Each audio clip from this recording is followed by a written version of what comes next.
in the 80s, my late husband Lip went with a group of people to show the Jesus film in the Galagadi. They were at a small little village where the people probably most of them have never been further away than they could walk. There's no church, there was no school, and there's no movie theater or anything like that. Most of them couldn't even read or write. So they had no exposure to the gospel.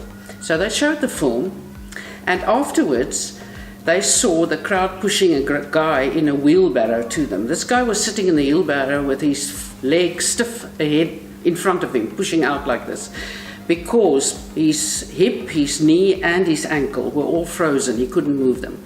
And casually he said to Lip, you know, right at the end of the movie, where the man put his hand on the back of the woman and he healed her, that's where Jesus heals the woman with the hunchback. He says, I want you to do the same for me. And Lip went in a panic because the whole village was standing there watching them.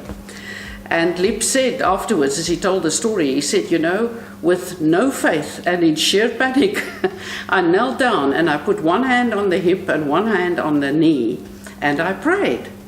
And afterwards, the guy lifted his leg, the hip was working, he bent the knee was working, and then he casually bent down and he said, pray another little one here, because the ankle was not working.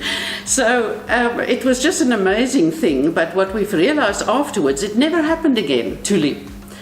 People wanted him to pray for healing, it never happened, because I learned from that God does a miracle to prove to us who he is, and not just to spoil us.